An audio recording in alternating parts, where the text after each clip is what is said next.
Hey everybody, I'm at the desk today, so that means we're gonna get serious and hopefully somebody's gonna learn something along the way. Now, I've got something super special for you guys. I've got a very first look at something brand new from Pulsar Audio. You remember that I did the demo on the 1178 software compressor last year. It was an emulation of the 2-channel from Universal Audio, an old classic piece of gear that nobody can get their hands on. That's a brilliant compressor, and I still use it on pretty much every single mix I do to this day. Today, we're taking a look at the brand new Pulsar Massive, and this is a software emulation of the very expensive Manley Massive Passive Equalizer. What's it sound like? Check this out.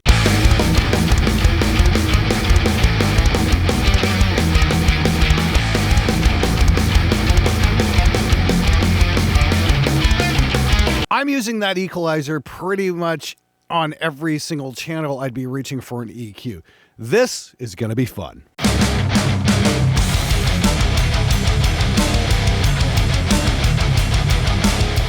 Okay, so Pulsar Audio, they're a relatively new plugin company. They make some absolutely amazing stuff, including this incredible 1178 dual peak limiter.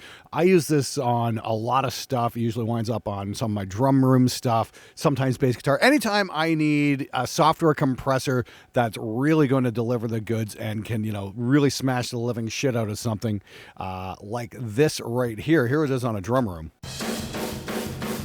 Yeah, it's got these wonderful saturation modes over here, and it's just great. I absolutely love this. So that's the original sound. So yeah, it's definitely all about the character. Pulsar Massive is definitely from the same school of thought. It's like, let's do a really smooth musical EQ with tons and tons of character. Now, this is the thing. What it's emulating, the Manley Massive Passive for 2 channels, a stereo unit, is going to set you back $6,200 US at Sweetwater. So I'm taking a wild guess that a few of you guys might not be able to pony up that kind of cash, which is a shame because the mastering version is going for the low price of over $7,000. By way of comparison, the Pulsar Massive is on sale till June 26th for only $89. And then it goes back up to $149. Still pretty affordable compared to the hardware unit, and certainly delivers the goods. I gotta say, Pulsar does some of my favorite software emulations ever. I'm just completely blown away by how good the 1178 is, and I can see myself reaching for this one. I mean, this is it on a snare drum right here, and like I said, I've got this everywhere. I'm going to take you through a few channels and show you how I've been using it. So this is kind of based off their snare top preset here. And we take this out. It's a nice subtle shift. It's not adding a whole crap ton of stuff. The great thing about this plugin is I can size it out in case I need to maneuver around the screen and then blow it back up again for, just quick tweaking, that kind of stuff. Absolutely great. So I've got this on the snare bus, and take it out, just adding a bit of sweetness on the top end there. Boost that up a bit, there we go. And the great thing is, you can use the lower controls here like it's designed on the hardware unit. You get your gain, your bandwidth, all that good stuff, select your frequency, and that's fine. But you can just grab the meters right here, the graph, and it'll follow it right along, which is absolutely fantastic. Oh, wow, that's a hell of a bite there. We can widen that out. Remember, always boost wide. I love plugins that you can resize. It just makes things so much easier to work with. Now, there's a couple interesting little features in here. We got auto gain, which this kind of, if you start doing some boosting or cutting and whatnot, and so you don't got to keep, adjusting your fader to match it, this is going to make those adjustments for you. So the more you crank something up, it's going to kind of counterbalance with the output to turn it down a little bit. So everything maintains the same perceived output level, which will save you some steps in the mixing process, which I think is great. But there's also this drive control. This is really wicked here. Crank this up, we get super crunchy. Not so much on this. But there's all kinds of fun stuff here. There's there's your high pass, low pass, all that good stuff. Let's go back here. This is roughly where I was. I think I just had a bit more of a boost here. Take that up a bit here.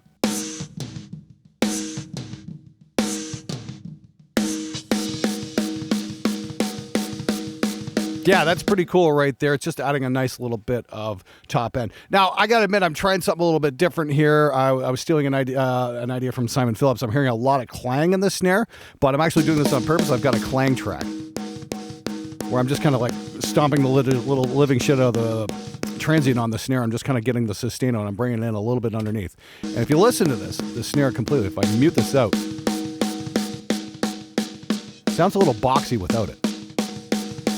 And the thing is, though, but in the context of a mix, even though we're hearing a lot of ring in the snare right now, not hearing it in the context of the mix, and that's what's important. But we are hearing a lot more life, and if I mute this track, it kind of fills it in just a slight little bit. It's kind of neat. Again, it's always kind of about, working things to your advantage and whatnot. Back on the massive passive. So yeah, that's massive passive on snare. Really look what it's doing. You can just grab your high frequency and low frequency roll offs, do it exactly what you want with it. And you can get pretty grabby with this thing, and it's pretty subtle. It doesn't overdo it. And that's one of the things about the original Pultec EQ is great. You can just crank them up, and they sound good. You don't have to worry about going too far. It's really hard to make it sound bad. And I think this is another situation like that where you don't really have to worry about, going too far with this. And just dial it in until it sounds good. And it's going to be good right there. So we're just going to add a bit more gain out here. Wow. Yeah, that's like 20 dBs of high gain there. And it's like, I would never, ever do that on like my hardware Tridents over here because, it just starts getting a little too spitty on the top end of the snare. But that's really cool. I've also got this going over on kick drum as well. I've got a drum leveler and Pulsar Massive. No, and that's it for compression. And this is just based on their metal kick preset with a great big boost at 5K. And here's the mic's raw, which is nice. Got a nice little snap, but I really, really like this. That's got to be one of the very few EQ presets I've ever dropped onto a mix. And I'm just like, you know what? Leave it. Sounds good. Just go with that. That's killer. Just gives it a nice little, snap. Nice and well defined. Normally, I wouldn't boost at 5K. I'm more of a 10K kind of guy, but you know what? This sounds good. I'm like, fuck it, leave it. This is just great. Other spots we got it. Got it on the master bus EQ just for a little bit of air. This is based on their more air preset, and I'm just adding in a little bit of subtlety here on the overall mix. And I can tweak this out a little bit more if I want. Oh, that's great. You hit shift, you can actually solo up the band. And I'm hitting control there, and then that's very for fine tuning. How about alt? Is that going up? Alt's going to reset that. Try that one more time. What about the start button? Is that the right thing? Okay, nope. Okay, one more time. I love that with the shift. Oh, look at that. We move that side to side. It's tweaking. It's kind of adjusting the bandwidth too. That's really cool. Take that off the next. It's just adding ever slight amount of zing. Maybe if I want to bring the guitars out a little bit more. We're around 2K. Where is that? Let's make sure that's on.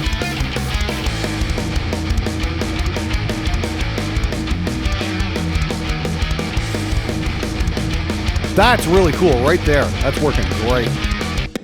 Normally, I'm using Ozone for the EQ, but I want to try this out, and this is great because, again, you can crank this, and it's not going to get harsh like a lot of digital EQs do. This one looks like it's made to be abused, and I got to say, that's absolutely fantastic. Again, I've got it on the parallel bus here.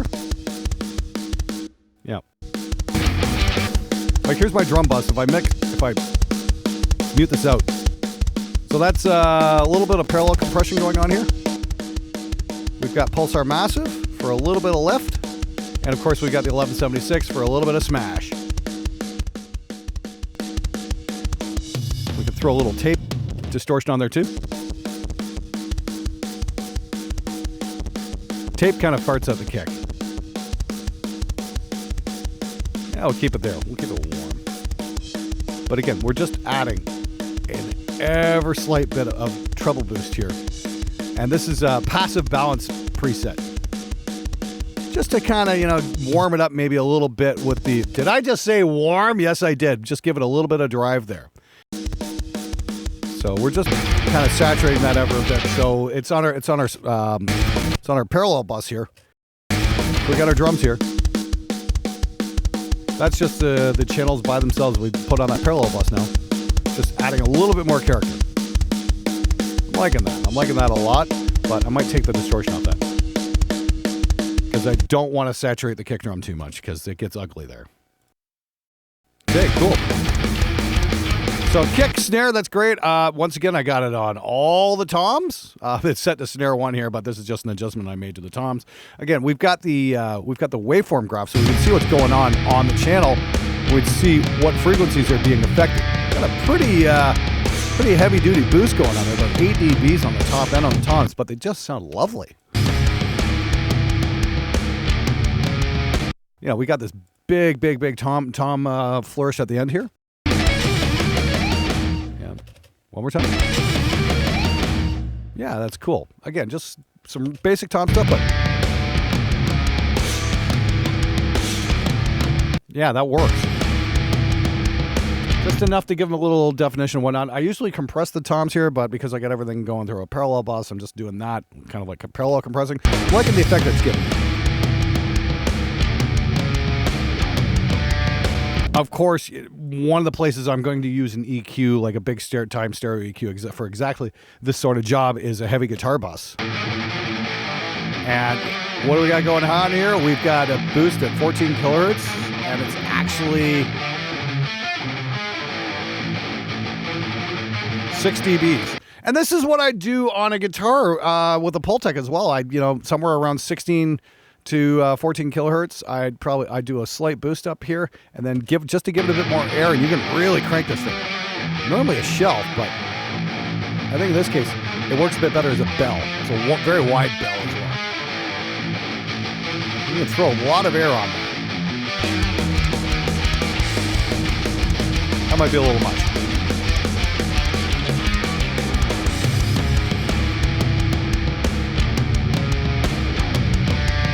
Gotta be careful here. You don't want to add too much hash, but right about there, it's kind of nice.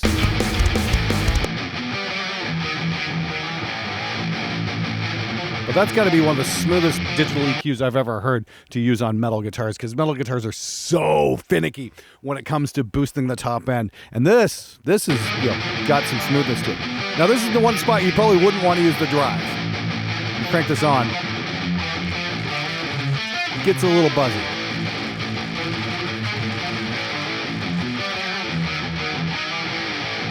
Probably want to keep that as clean as possible. We've got enough drive in the sound itself. I don't think we need to be adding distortion on top of the distortion. Unless you're going for like a special effect kind of thing, but it does get a little harsh there. That works a little bit better on the more transit stuff like drums, in my opinion. Especially snares. We take that Pulsar Massive off, and it adds such a nice lift. And that's about 9 dBs a gain there at 16 kilohertz. That's amazing. And then we've just got a low frequency roll off just to clean it up. Now, even though this is a passive tube EQ, it's not quite working like a Pultec where you can set your frequency to like 30 hertz on the boost and cut and do it, and you get this really cool weird effect and whatnot. The Massive doesn't quite do it that way where you can work the boosts and cuts against it, but it's a lot more accurate in terms of where you can boost and cut as well. So if I want to say maybe take just a little bit of that top end out, let's hit that. We'll slow that up. There's our air. Let's take that down a touch. But let's see what we got here. Well, I don't want that. Let's move this over here. It's Q. Where's the frequency? That's going to get me down to 220. Let's see what we got.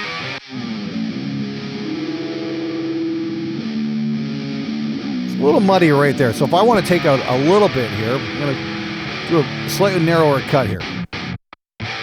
And then I can just take that boost down a little bit. Gives a bit of snap, kind of cleans it up right here. Let's try that in the context of the mix. One more time.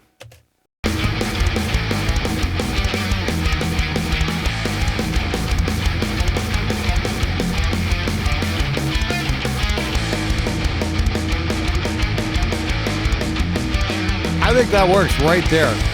So yeah, I'm using this everywhere. I'm using this on the master bus, the parallel bus, the kick, the snare, the toms, the overheads even. Let's check that out just real quick here. That's the Pulsar Massive and the 1178 together. Here's the raw tracks. All I got going on here is a bit of a roll off and the tiniest boost of air here. Take that out. Just clean up the bottom end.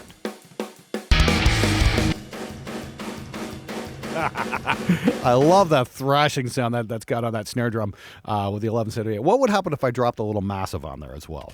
Well, we want boom. Throw a little bit of thump in here. You can see right where the snare's hitting right here. Ooh, that's crazy. Let's check that out again. Again, it's kind of a subtle effect.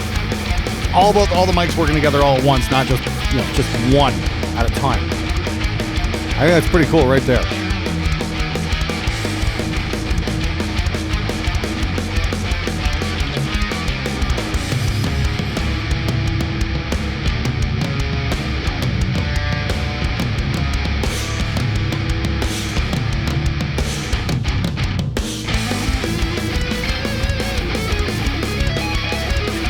And again, we got a little bit of that on the lead here. Just rolling off a bit of the bottom end. That is just smooth. Yep. Let's take that down just a bit.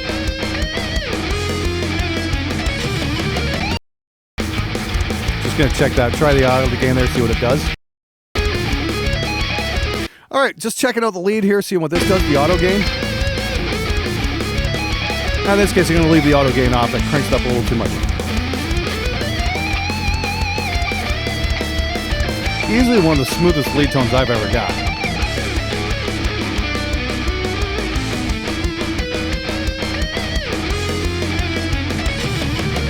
Very cool indeed. All right, so I don't have any singing vocals handy right offhand, but what I do have is a bit of that spoken word demo we did for that Lewitt tube mic a few months back. Now, this microphone sounds absolutely brilliant on its own. Here's what I'm working with. Here's our jumping off point. Marvin regarded it with cold loathing, while his logic circuits chattered with disgust, and tinkered with the concept of directing physical violence against it. That's no EQ. That's just the sound of the mic by itself. That's a thing of absolute beauty. I'm just wondering if the Massive can improve on it at all. So we've got the set for vocal bass, and I'm just going to bring up maybe a bit of 16K for a little bit of air, see what we get here. Further circuits cut in, saying, "Why bother? What's the point? Nothing is worth getting involved in." Further circuits amuse themselves by analysing the molecular components of the door and of the humanoid's brain cells. For a quick encore, they measured the level of hydrogen emissions in the surrounding cubic parsec of space, and then shut down again in boredom. Doing anything? A spasm of despair shook the robot's body as he turned. "Come on," he droned. "I've been ordered to take you down to the bridge." It seems like we can throw quite a bit of air on this mic and not have it get spitty. I'm sure the mic has something to do a lot to do with, but this EQ as well. It's not harsh. Marvin regarded it with cold loathing, while his logic circuits chattered with disgust. We can probably combat this with a bit of a de-esser as well, so you can find a bit of a balance. I need to do a video explaining how to do that. But it seems like for a vocal EQ, holy... Marvin regarded it with cold loathing, while his logic circuits chattered with disgust, and tinkered with the concept of directing physical violence against it. Further circuits cut in, saying, "Why bother? What's the point? Nothing is worth getting involved in." Further circuits amuse themselves by analysing the molecular components of the door and of the humanoid's brain cells. For a quick encore, they measured the level of hydrogen emissions in the surrounding... We do just a little bit of bottom end lift here. That's pretty impressive. Oh yeah, I just found this control. This is kind of neat. So if we're resizing this, we hit the 150 button. There we go. That's really killer. I love that. Now we can really see what's going on. Marvin regarded it with cold loathing, while his logic circuits chattered with disgust, and tinkered with the concept of directing physical violence against it. Let's throw a little bit of saturation and see what happens with the drive here. Marvin regarded it with cold loathing, while his logic circuits chattered with disgust, and tinkered with the concept of directing physical violence against it. Further circuits cut in, saying, "Why bother? What's the point? Nothing is worth getting involved in." Further circuits amuse themselves by analyzing the molecular components of the door. I'm just noticing, on the graph here, when you do a massive boost to one, it kind of does things in proportion on the other end. So if you got a little bit of a boost, it's harder to see here. So just keep that in mind. Of course, we had a massive boost going on there, but that's probably good right Marvin about there. regarded it with cold loathing while his logic circuits chattered with disgust and tinkered with the concept of directing physical violence against it. There you go. It's really that easy. Wow. That's very impressive on a voiceover at the very least. Okay, so bottom line, at only $89, I think the Pulsar Massive is probably one of the best digital EQs I've ever come across. I'm not making this up. I'm completely blown away. It sounds great on pretty much anything you can throw at it. And the great thing is it won't cost you $6,000 for one. And you can have multiple instances even across your mix. And it sounds great in many different situations and working together and working off each other. There's none of the stacking effect where it's too much of a good thing. This just, all the tracks seem to work together very, very nicely. The added bonus is it sounds really amazing on human voice. I'm going to have to throw this on some singing vocals at some point too as well. I was really hoping to get my hands on like a stereo Pultec for guitars, a hardware one. I'm like, I think, I think the Pulsar Massive might be just the ticket for that kind of role in the meantime, because I'm pretty damn impressed. I got to say, I'm really impressed with it just on the channel strip as well, on kick and snare, especially kick drum. That kind of surprised me. It sounds way better than I thought it was ever going to. So there we go. I got a couple of hardware Trident sound here that I use quite a bit on kick and snare. I got to say, I really like what it's doing. Overall, I think Pulsar has definitely maintained their quality from the 1178 they released last year. I think this is another really cool piece of gear that they've developed that's a little bit off the beaten path and kind of sets them apart from the competition. The 1178 is an absolute beast of a compressor. If you don't have it, I'd highly recommend checking it out. But if you're looking for a digital EQ that's not going to get spitty, that's not going to get harsh sounding, and something you can really give a serious boost to and not have to worry about messing your tone up, check this out. I'll have links for everything in the description below. Once again, it's on sale until June 26th, and it goes back up to $149. Right now, it's only $89. Make sure you check out the link in the description below. Thanks so much for watching. I'll see you guys next time.